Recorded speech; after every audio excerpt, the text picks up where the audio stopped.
আপনার কমেন্টগুলো কিভাবে অ্যাট্রাকটিভ করবেন এই বিষয়টা খুবই গুরুত্বপূর্ণ। এটা নিয়ে আমি একটু বিস্তারিত আলোচনা করছি। দেখেন, আমরা প্রতিনিয়ত আমাদের পেজটাকে বড় করার জন্য, আমাদের পেজের ফলোয়ার বাড়ানোর জন্য বা আমাদের ফেস ভ্যালুটা বাড়ানোর জন্য আমরা কি করছি, আমরা প্রতিনিয়ত অন্যের পেজে গিয়ে কিন্তু কমেন্ট করছি, কিন্তু সময় স্বল্পতার কারণে আমরা hi, hello, good night, morning এগুলো কিন্তু লিখে দিয়ে আসছি।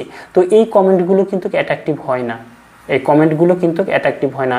অ্যাট্রাকটিভ তখনই হয় যখন আপনি ওই ভিডিওর নিচে ভিডিও রিলেটেড একটা কথা বলেন বা ভিডিওতে যে কথাগুলো বলেছে ওই কথার অনুসারে পরিপ্রেক্ষিতে ওই ভিডিওতে যে কথাগুলো বলেছে তার দু একটা কথা আপনি আপনার কমেন্টে তুলে ধরেন, বা কমেন্টটা হতে হবে 3-4 লাইনের। তাহলে ওই কমেন্টটা আপনার একটু ভ্যালুয়েবল হবে, বা আপনার যারা ওই ভিডিও দেখতে আসবে বা দেখবে, কমেন্ট করতে আসবে, তাদের কাছে অ্যাট্রাকটিভ মনে হবে যে না ভাই একটা সুন্দর কমেন্ট করেছে, ভিডিও রিলেটেড কমেন্ট করেছে। তখন তাদের অজান্তেই আপনার কমেন্টের উপর কিন্তু তাদের আঙ্গুলটা কিন্তু পড়ে যাবে।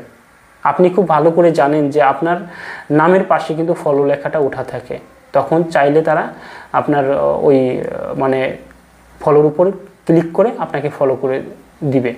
তো এটা হচ্ছে একটা সিস্টেম যে কমেন্টটা যদি অ্যাট্রাকটিভ হয়, কমেন্টটা যদি ভালো হয়, তাদের মানে অজান্তেই কিন্তু ওই কমেন্টের উপর কিন্তু আঙ্গুলটা চলে যায়, আপনাকে ফলো করবে বা আপনার কমেন্টটা ধরে তারা রিপ্লাই কমেন্ট করবে বা আপনার আইডিতে প্রবেশ করবে। আপনার আইডি যদি সাজানো গুছানো সুন্দর থাকে তাহলে আপনার আইডিকে কিন্তু তারা ফলো করবে।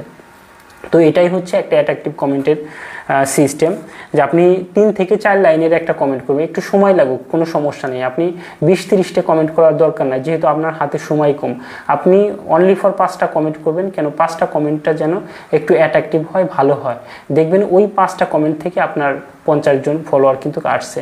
কিন্তু hi, hello, good night, morning এগুলো যদি লিখে দিয়ে আসেন ভাই, অ্যাট্রাকটিভ হয় না।